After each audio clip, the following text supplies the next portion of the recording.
Well, hello there. I apologize for being a couple of minutes late. I was here on time, all set up on YouTube. Hit the button to go live. Nothing. Just a little spinning circle. I'm like, come on, come on, come on.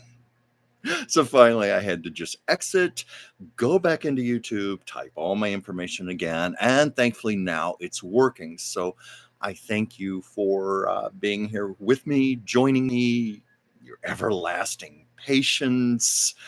Um, Another seat of the pants kind of day for me, another seat of the pants show for me. I just I've got my hands in so many different projects right now. I'm working on a writing project, an art project, some things that I can't really talk about because they're not cinched deals yet. I need to respect the privacy of the person I'm ghostwriting this book for right now. And I understand that.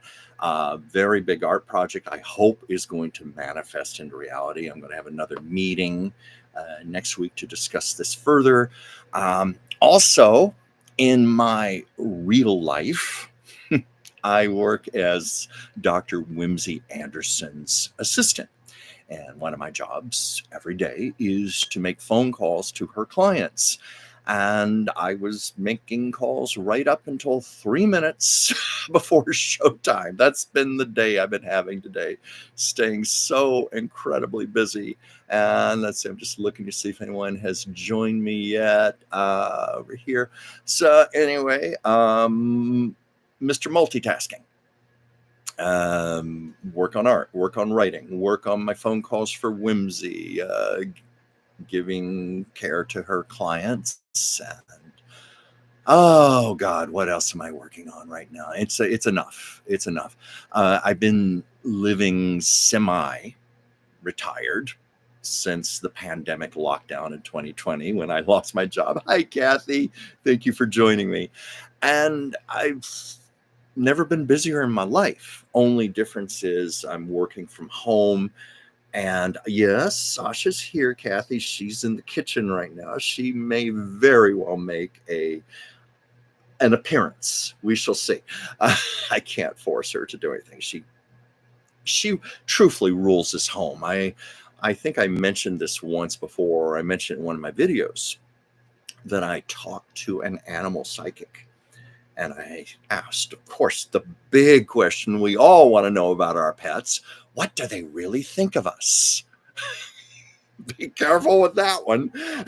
And the animal psychic said, well, she thinks that she is the master of the house and you're the pet. And I thought, oh, that's funny. That's cute. And she said, no, I'm serious. She thinks it is her home and you are the pet and you're also here to serve her.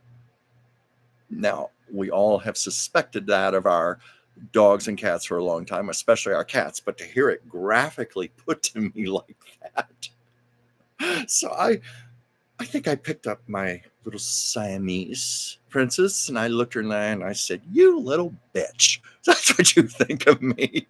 And she's like, yeah. Yes, so that's that. So anyway, to get to the point, she will come out here if she feels like it. But I was just saying, though, I've just been incredibly busy because I work from my home. And I have never been good about setting up personal boundaries. Like these people who do work from home who set office hours of 9 to 5. They even have their lunch break, their little 10-minute breaks, that type of thing. They treat it just like a work situation. I'm one of these people. I will start early in the morning and I'm still going 10, 11 at night. I just blur the lines of what is pleasure and what is work, because sometimes they do overlap, which is a good thing. In my past life, I was a nutritionist, a naturopathic doctor's assistant, and Anyway, it was glorified retail, but I sold vitamins, herbs, homeopathy, but I also put together programs for people. I explained what supplements did, you know, little health talks, lectures, and put together programs for people. And yeah, I enjoyed doing that. But like many of us, we do get burned out in our jobs. It was so much of that. It was out of balance with the fact that I wasn't getting to make my artwork. I wasn't getting to do my writing, uh, those type of things I wanted to pursue. Even a thing like this YouTube channel, there is no way I could have possibly have done this while working a full-time job. And much of that is because many of us with our jobs, it takes a huge chunk of our energy and our focus.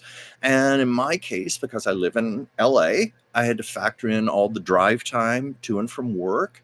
Um, I had to be there at 7 a.m. in West Hollywood. I live in the Los Feliz area. So that meant, if I was going to shower, shave, get dressed, make my breakfast, make my coffee, all that, and have enough time to drive there, factoring in all of the hellacious Los Angeles rush hour traffic, this meant I had to be up every day, well, Monday through Friday, 4:45 a.m.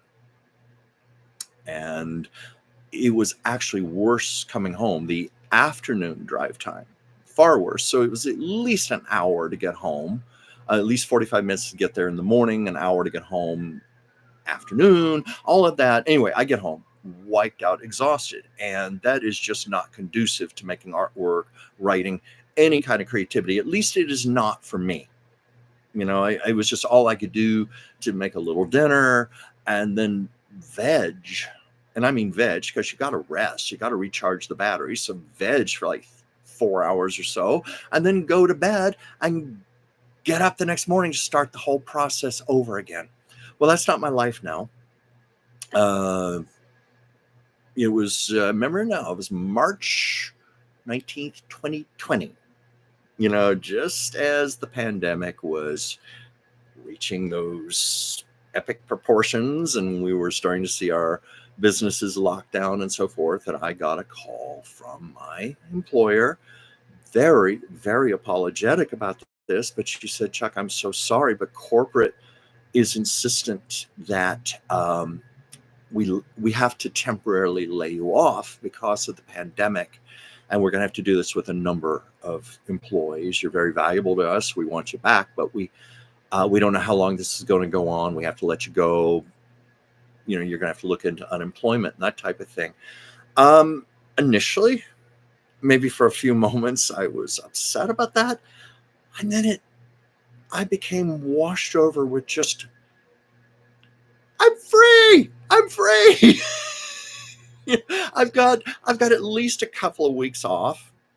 Keep in mind, we didn't know how long this was going to go on at the time. I've got a couple of weeks off. And then I thought I can start working on my portfolio, my art portfolio, working on this website I've always wanted to do. So the very next morning, I allowed myself the luxury of sleeping until 7 a.m. instead of 4:45. But I got up and I hit the ground running and I started right to work. Got out all the art supplies, the papers, the canvases, the brushes, you name it. And I treated that as my full-time job. And in time, I started working on a portfolio. I started writing a little more, but I didn't think it was going to go on so long. I'm sure you all remember 2 weeks turned into 4 weeks turned into a couple of months, 3 months, 4 months. Months later, we were still basically in lockdown. And in the beginning, it was good because we were getting unemployment. I was getting unemployment, plus we were getting that extra $600 a week from the government, and there were all these grants to help us with our rent and our utility bills and things. It was oddly enough a gift from heaven for me.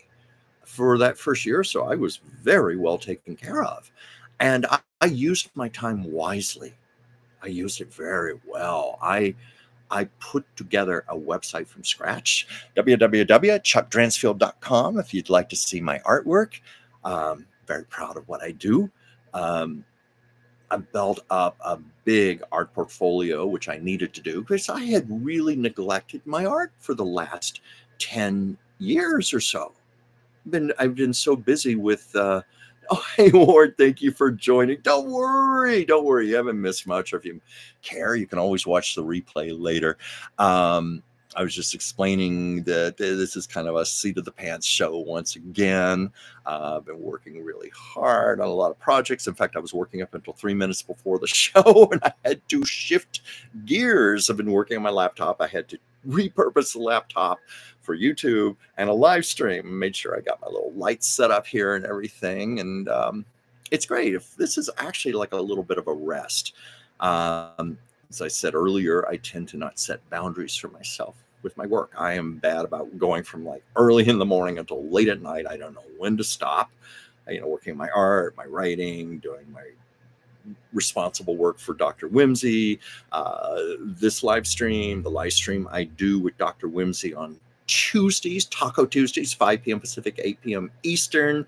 Try to get some videos up on my channel. So it's actually a breath of fresh air to just sit down here for a little while and do this, because it's like doing a Zoom call with some good friends. And I do have good friends, because you're so sweet to all join me week after week. Thank you so much. And see if some other people join in. What I've noticed, a lot of people will watch after I do the live stream, so that's good. I've been wildly inconsistent as of late in putting up any new videos, simply because I have had some massive responsibilities to tend to, and a YouTube channel in itself. I mean, there were some times a few months ago when I was putting in as much as 8 hours a day on this YouTube channel and not being paid. So I had to switch focus for a while, but you like the Dietrich one? Oh, I've got something to show you, Ward, in just a moment, but we'll get to that. In regards to Miss Marlene Dietrich, it's all these things I'm working on. One of the things, this is a painting. I usually don't like to show work in progress, because the way I work, I build layers on top of layers, translucent. I work with acrylics. Acrylics are translucent, and some people hate it for that reason. I love it because I can layer my colors much like I would do with watercolors, and that's how you achieve the depth and reality. So this has a long way to go, but there's enough here for you to see. I mean, obviously, like some of this is blotch. These are just base colors. But this is part of that art project I was talking about that is still confidential. I can't really talk about it. I'm not at liberty because we have not cinched a deal yet, but it would be in Hollywood at a very important place. My artwork with old movie star portraits such as this. I've shown already the Shirley Temple. Last week I showed the Betty Davis from Dark Victory that I was working on. And this is another canvas. Let's see, painting right now, Marlene Dietrich. And let's see, Ward, what's that? She would appreciate the detail of the lighting. She knew everything there was to know about lighting. That is true. And that was true of many of those actresses, Carol Lombard, Lucille Ball, Joan Crawford, because it was their business. They knew that their face was literally their fortune. Literally. I'm going to put this down for right now. It's kind of hard to talk and hold this painting up. I have a friend who once visited Mae West at her home at the Ravenswood Apartments. I've shown a video on that before. And they asked if they could please take a picture with her. And when I say they, my friend and his friend. And he told me that Mae was very gracious, very warm, very sweet. There was no, believe it or not, no pretense, just very basic, simple, in person. But she said, no, please don't take my picture. You're free to take, if you want to take pictures of my living room, walk around my apartment, take pictures of anything you want. But please don't take a picture of me, and let me explain why. I cannot afford to have bad pictures of me go out into the public, and because As she used the word, my face, it's my fortune. My face is my livelihood.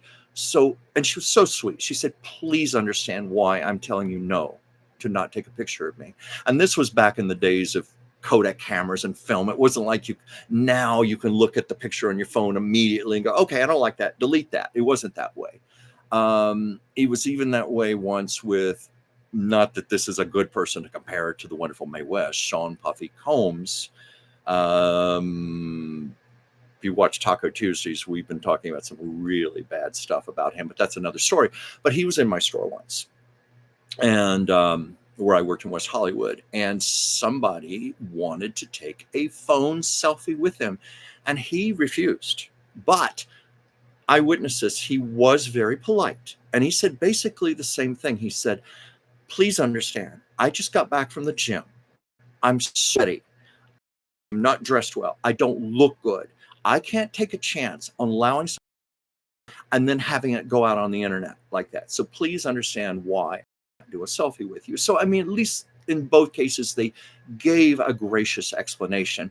See, what's the comment there? Even in the silent movies, she was sure to have a key light above her head. Yes. Oh, yes. No, these actresses probably knew their faces better than anyone. And there are even alleged stories that Marlene Dietrich and Joan Crawford both had back molars extracted, so that would create hollows to make their cheekbones more pronounced. Now, I don't know if that's true or not, but I have heard that account several times. And if you saw the miniseries Feud, the Ryan Murphy miniseries about Betty Davis and Joan Crawford, they did address that on one of the shows where Joan Crawford was at the dentist, and the dentist was examining his eye. He said, well, this is rather peculiar. You're missing all your back molars. And Chris told the story. I think Joan called it the buckle. I don't know why that term, but she said, well, this is the buckle. It was what I did when in my youth to give me cheekbones. But they understood their lighting so much so. There was a story like Lucille Ball, who was a master on this. She was on top of literally everything. And I mean everything. She easily could have directed her own shows. In fact, there are directors who said she did direct the shows. The directors just got the formal credit for it. But Lucy would say something like, I remember there was a story. This is great. I get to work in a little Lucille Ball story here. She was on the set and they were rehearsing the scene for the cameras, and Lucy said, stop, there's a light overhead, there's a bulb that's out. And the electrician or the lighting man, whoever it was, said, oh no, Lucy, you're wrong, there are no bulbs out anyway. I said, yes, you get up there on the catwalk and you check. And sure enough, they found a light where the bulb had gone out. And the lighting man or electrician said to Lucy a little bit later, how did you do that? How could you possibly have known that? And she said, because I could feel a cool spot on this part of my face, and I knew the light was out. So that's how astute she was. That's how astute these other ladies were. And of course, I did tell the story in a video about Marlene Dietrich and the great George Harrell, the photographer. And this was, of course, he did some of her most iconic photos, as he did for many of the actresses. If I knew I was going to mention George Harrell, I would have put this on camera. I own an original camera negative print of Jean Harlow, and it's signed by George Harrell and numbered. It was a limited edition. It was gifted to me a number of years ago, and I cherish it. Love George Harrell. So anyway, he did a lot of her pictures in their youth. Well, this was, of course, in their latter years, their senior years, both of them. And Marlene posed for a new series of photographs, and she was there going through the pictures and the contact sheets and shaking her head, not happy. And she didn't like what she was seeing. And she said, George, you just don't take pictures like you used to. And Mr. Hurrell looked at her and said, "You'll have to forgive me, my dear. I got old." Great story. I don't know how Marlene took to that.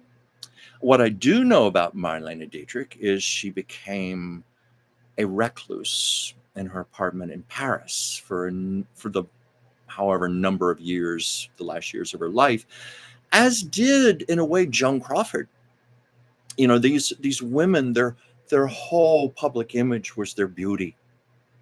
I mean, they were also supremely talented people, but their beauty was a big part of who they were. And there's a story that Joan Crawford, this was in 1974. She passed away in 77, but it was in 74. She attended a public event for her dear friend Rosalind Russell. And of course, Rosalind Russell was very ill at the time and dying of cancer, and Joan very much wanted to be there for her. And Joan was wearing this bad wig. It didn't fit her properly. It was too small, and it in a weird way it pulled her face up, but not in a good way, in a grotesque way. I don't know if Joan thought that was giving her a little bit of a facelift, or it just happened she had a bad fitting wig. I don't know what the story is, but anyway, the photographers, the news photographers, took advantage and took some really bad pictures of her. I mean, really unnecessarily unflattering pictures. It was rather heartless, because in the old days, photographers used to take care of her. I understand that Joan, this was, in her heyday in the 30s and 40s and 50s, Joan took very, very good care of the news photographers, inviting them to her home, sending them gifts, just showing respect to them. And in turn, this was a very different time. In turn, they gave respect to her, always making sure she was photographed well. Sometimes they would purposely overexpose the prints just a little bit, because that's an old trick to hide wrinkles and things and make sure they're always taken at a good angle. So she had that rapport with her photographer and with the press and photographers at the time. Joan was very smart. A lot of these stars were smart. They knew the press. That was part of their bread and butter. They had this down to a business, down to a science. But anyway, in 1974, it was a different era. They took horrible pictures of her, and they were splashed all over the newspapers in New York. Joan saw them the next morning. Reportedly, she was devastated, heartbroken. And she called a friend up and said, "Is that what I really look like now? Is that what I really look like now?" And the friend was being honest, said, "Well, yes, Joan." And Joan said, "Well, if that's the case, I will never appear in public again." And she never did. And she died in 1977, but she basically became a recluse in her home for the next 3 years or so. And that was the case with Marlene Dietrich. I think the last movie she ever made was in 1978, which I'd be curious to see. It was with David Bowie, oddly enough. I think it was called Just a Gigolo or something. I'd be curious to see it. I think Marlene Dietrich was 75 at the time. But by the time of 1984, Maximilian Schell, the great actor Maximilian Schell, who was in the movie Judgment at Nuremberg, along with Marlene Dietrich, he won the Best Actor Oscar for it. Just incredible performance. Anyway, he wanted to make a documentary about Marlene Dietrich, just called Marlene. And she agreed to do an audio interview, but adamantly refused to appear on camera. "No, you may not photograph me." So, and at that point, I don't think this was brought up in the documentary, but I believe her daughter wrote a wonderful book about her, and said at this point Marlene was living in a little 2-bedroom apartment in Paris. It was, according to her, filled with garbage. It was a mess, just squalor everywhere. And Marlene just spent her days autographing photographs and answering fan mail. That was her life. It was her, I guess, the last that was the last way she got to be a movie star, was that correspondence with her fans. I mentioned this before. I have a photograph that I sent to her. This was, what was it, about 1988, 89. I got her address, and I had an envelope with return postage on it, self-addressed. I was told it was very important to do that. And um, I sent a beautiful, beautiful glamour photo, taken of Marlena in the 1940s. I didn't hear back for several months, and I gave up on it. But one day, my mailbox, there it was, and she signed it in beautiful gold marker. And I was assured by my friend Al Morley, who had a memorabilia store at the time. I've mentioned him on some videos recently. He's the one who got me the address, and he knew which stars signed for themselves and which had secretaries. And he said, "Oh, I can promise you, Marlena Dietrich always signs for herself." He told me Betty Davis always signed for herself. Mae West always signed for herself. Joan Crawford was probably the most famous of all. Joan Crawford was, she, not more than just autographs, she would write letters and actually start pen pal correspondence with her fans. Many people would say they'd write her a letter, get a letter back within a day or two, and they'd write her to thank her, and then she'd write a letter, and so forth. Very gracious, gracious woman in that respect. So anyway, I have an authentic Marlena Dietrich on my wall that I just love very much. And yeah, Ward, I'm glad you saw that documentary. It was wonderful. But there was one, oh yeah, she cooked on a hot plate next to her bed. If Maria's stories to be believed, her home was just like trashed. It was not a glamorous Parisian apartment by any means. It was, or maybe at one time had been, but she was just a hermit recluse. And there's one last photograph of Marlena, which you can probably look it up online, where she consented to a picture, but only with her face covered in cold cream. That's the only way she'd let herself be photographed. Oh, my heart goes out to her. Such a beautiful, beautiful woman. And I also understand that toward the end, Marlena was confined to a wheelchair. And I remember her daughter, Maria, saying, "Can you imagine Dietrich without her legs?" Because, we're talking about a woman possibly next to maybe Betty Grable had the most famous legs on the planet. Just iconic. She was a beautiful woman, and she was also a heroic woman. I saw another documentary about her. I wish I could think of the name of it, but they talked about her war effort during World War II. And I think she was, oh, forgive me, I should have done, if I'd known I was going to talk about this, I would have searched my facts. I think she was awarded the Medal of Freedom, or she was given the, it's the medal they give in France. It's the highest honor to a civilian, the Legion of Honor. I think that's what it's called. Forgive me for not having my facts right. But she was quite courageous. This was the time, when a lot of stars were, doing things like selling war bonds, or they'd be at the Hollywood canteen and dance with soldiers and do things like that, for the war effort. There were a handful of people. Martha Ray was another one. Marlena Dietrich, Josephine Baker. They were out there where the danger was happening. They were putting their lives on the line almost as much as any soldier. They were actually out on the battlefields with the soldiers in the line of fire. And what was really courageous for Marlena Dietrich, Hitler had a bounty on her head because he saw her as a great traitor to Germany. And he had a bounty on her for her to be captured. And once captured, her head was to be shaved.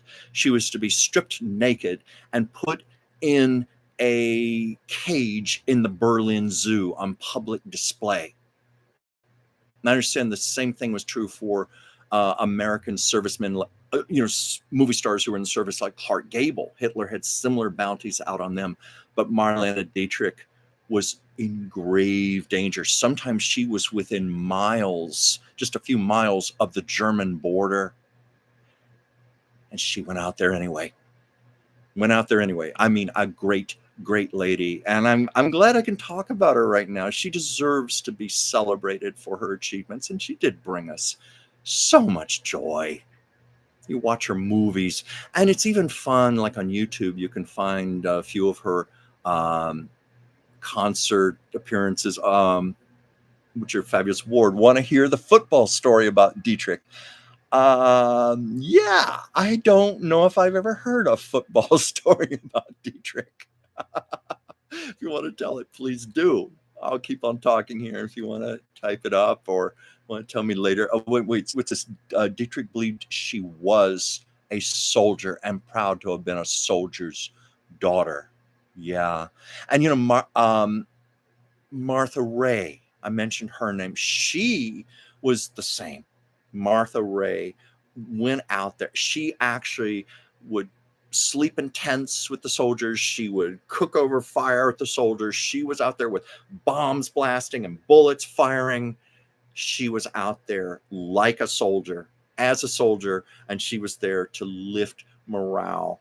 And that she was later awarded the Jean Hirschholt Humanitarian Award. Yeah, I'm sure if you've watched the Oscars, that's a rarely given honor. They give an Oscar statuette, but it's called the Jean Hirschholt Humanitarian Award, and given exactly for that, for entertainers, people in the show business industry who have done great humanitarian deeds. So, and I saw the footage on YouTube of Martha Ray accepting her award, and she was so humble, and she was trembling a little because she was nervous, and she was dressed beautifully coiffed, beautifully dressed, and she had her shoulders back, and she was proud. She was almost standing like a soldier receiving a military honor, and she was so gracious, and it was beautiful to watch. It's on YouTube, and she is buried. I think I mentioned this before. I erroneously said Arlington National Cemetery. I think it was Fort Bragg, but she was given a funeral with full military honors and deserved it. So anyway, and speaking of Dietrich, I don't know if she had any kind of military farewell, but I read that when she died, her coffin was in a hearse. I don't know, like a glass hearse or something with big windows, and it moved very slowly throughout France. From Paris, and went through little towns, little communities, so people could throw flowers and lay flowers on the hearse and give their love and their final respects. And it was just really beautiful. Let's see. Long short is that Sternberg took her to a football game and tried to explain the rules to her. And Dietrich quipped, why don't they just give each player his own ball? Then we can all go home. That's fabulous. I may borrow from that and use that in a future video. That's a good story. I wish I could think of some more funny stories about Dietrich. I knew I was going to probably show this painting today, but I didn't know it would go on this topic. As I said at the top of the show, this was going to be another one of those seat of the pants episodes, because I was doing so much work. I had to just literally drop what I was doing one thing on the laptop here and switch over to this and do my show at 5. And hey Pam. Oh, thank you for joining. I always appreciate that. Pam is such a dear friend of mine. I told the story before about how we met when I was interviewing her on this show a few months ago. We were using Restream, and we had the cameras on, and after we stopped speaking live, went off the air, we just kept right on talking, and we've been talking ever since. Growing, evolving, learning, creating together. It's really special, and I love all you guys. Love you all very much. Um, I'm almost at the 40-minute point here. So let's see. Is there anything anybody'd like to talk about? A subject? Do you have a question for me? Anything to bring up? Um, Anything or not? Otherwise, I just might. Oh wait, what's this? She had a good point. Glad you liked it. Okay. Yeah, no, if nobody has anything else to ask or any questions, I may sign out in just a moment here. Um, I try my best to be consistent with the show every Monday. I haven't been so consistent lately with my videos. So again, I appreciate your patience. Once I get my life in order, I will get back to these. I'm trying to at least do reruns. Occasionally I shoot a new piece here and there. I know I need to get up to speed. I still am in the dark about a lot of how YouTube works as far as the algorithms and all that. I'm told you're supposed to have a certain number of videos every day and consistent, same time to keep those going. But what's this? I was just watching an interview with Orson Welles. What a storyteller. Yes, he was. I remember him when he was alive.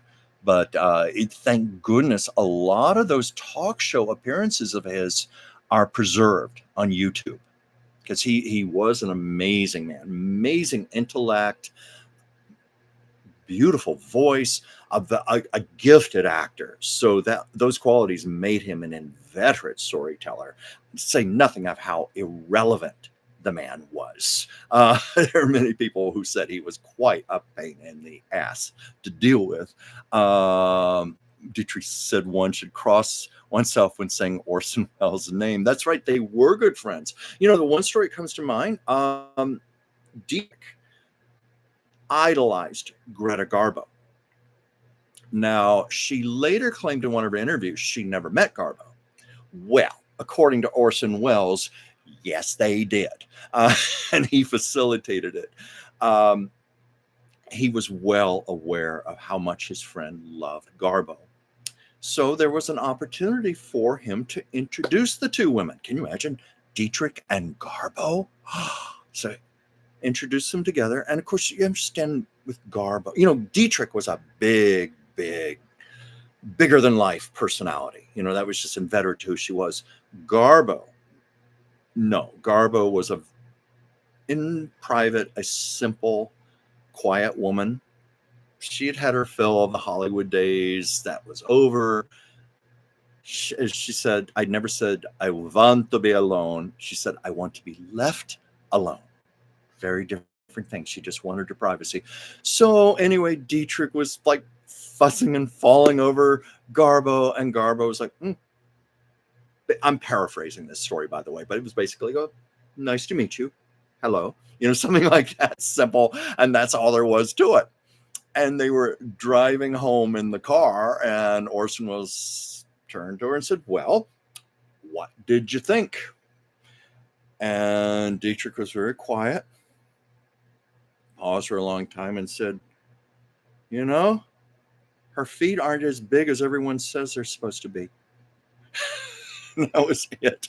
So that was the historic meeting of Garbo and Dietrich. I think it was last week or the week before we were talking about the time Mae West and Betty Davis got together. Now that was a far more colorful event between two icons. And yes, of course, Orson Welles was on Lucy. Very, very famous appearance.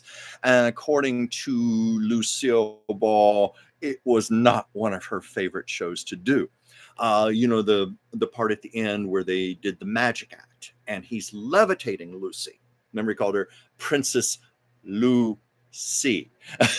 Made her look Asian, and Lucy had to balance herself. And she was telling my friend Jim Brochu about it, and she said, "Oh God, I hated that episode. Doing that levitation bit hurt like hell. This is quoting Lucy. She said, it felt like I had a broomstick up my ass." That's how she put it.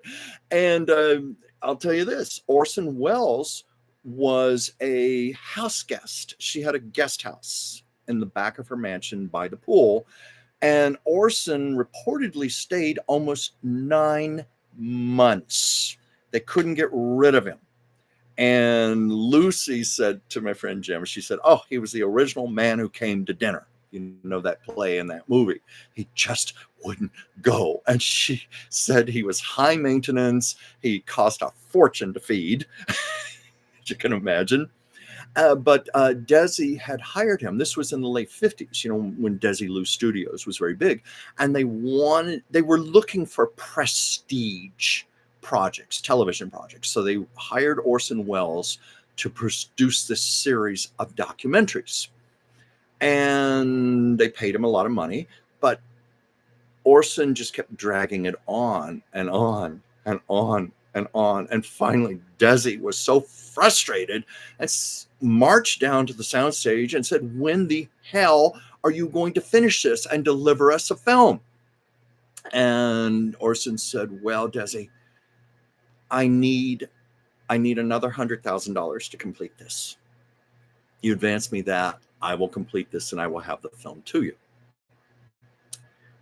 Well, Desi did this and was livid when he found out not too long afterwards that Orson Welles used the $100,000 to finance a cast party on the soundstage. So that's why Lucy had some ill will toward Orson. But I have seen them together on talk shows in the 70s. I guess they buried enough of their differences. One of them was Orson Welles' neighbor. I'm not sure on that. I know he and Marlena were close, and Garbo too, but I'm not sure about neighbor. I know that Garbo had a mansion in Beverly Hills. I've seen that mansion. And I'll tell you a little piece of trivia here. It was, this was long after Garbo had left and was living in New York. This was in 1967 when, I said that she wanted to be left alone. I emphasize that. Yeah.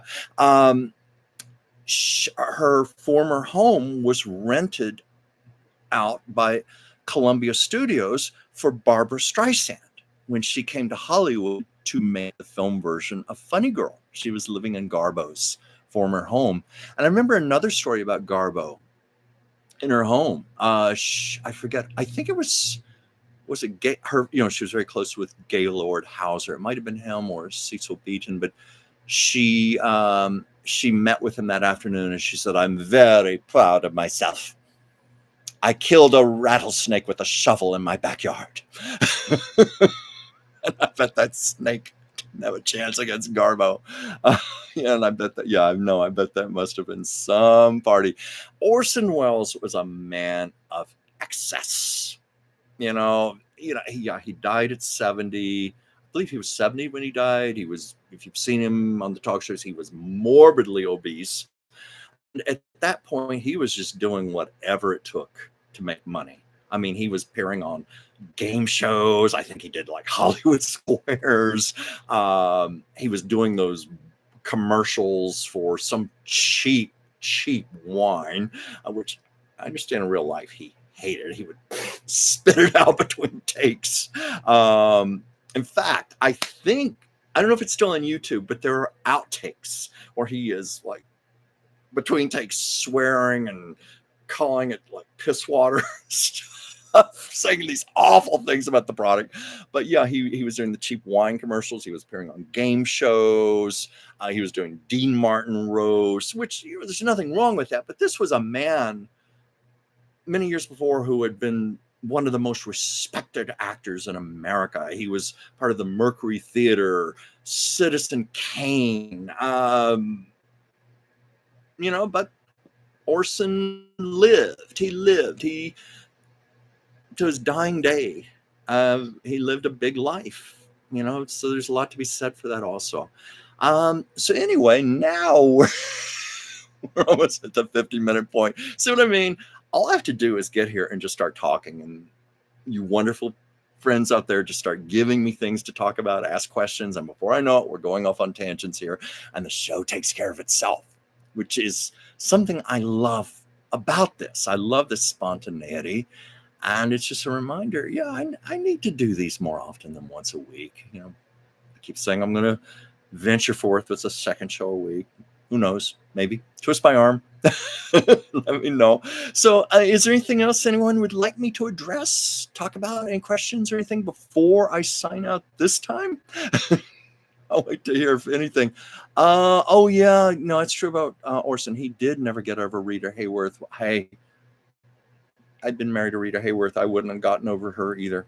That was a beautiful woman, and I've told stories about what my friend Evelyn Keyes told me about her, about how very sweet and gracious Rita Hayworth it was in real life, and what a talent. People forget what an extraordinary dancer that woman was. Pull up her musical clips on YouTube. She will astound you. Fred Astaire, late in his life, was asked who his favorite dancing partner was. He did not say Ginger Rogers. He said it was Rita Hayworth. And you'll see why. I think the thing with Rita, it just flowed from her soul. It was, you watch her dance, it was like breathing. It was so innate to her. As my friend Evelyn Keyes said, Rita had such poise and grace that when she would just walk down the hallway, it was like like having a big spool of satin ribbon and just unfurling it very gracefully. That's how she described Rita Hayworth.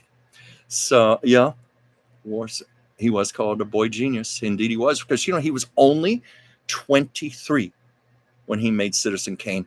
And something I find amazing about Citizen Kane, as far as just his performance, the directing is brilliant, but his performance, he had to play the character in his old age, latter years, we should call it.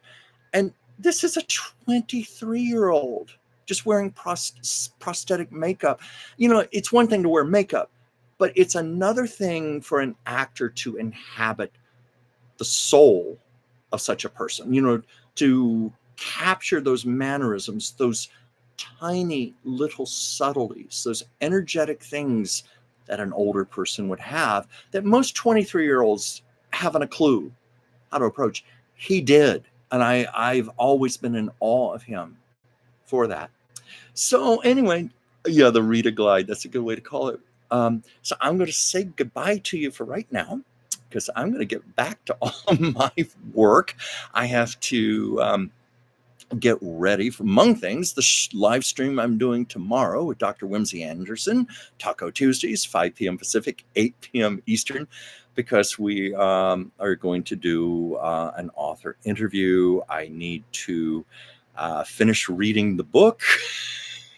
And Whimsy always sends me a lot of news topics, videos, things to catch up on. It's actually good for me because it keeps me abreast of current situations, but I have to be on my toes much more on that show than I do this. This show is free form, but AFB, thanks, Pam. Thanks for reminding me. Do I dare say what that means? But we know. We know. Yeah, I have to be on my toes with her show because we do talk about some. Nope. Yeah. Yeah, I have to be far more astute. I have to look at least like I know what I'm talking about, so I don't embarrass myself. Hopefully, I don't embarrass myself here either, being more loose and freeform. But I just want to thank you for your loyalty and being here with me, your comments, your questions. And I will be here next week. Look forward to Labor Day. I forgot that's coming up. I guess that's what I'm going to be doing till then. Yeah, it's Labor Week for me. I forgot all about Labor Day. Yeah, I'll be here. I'll be here one way or the other. And check me out then. And while you're at it, please, what am I saying this for? You've all liked and subscribed to my channel, Chuck's Captivating Chronicles, but just in case there's any new viewer out there, anybody sees the recording of this, yes, please do. It's very appreciated. And send my love to you, and see you next week.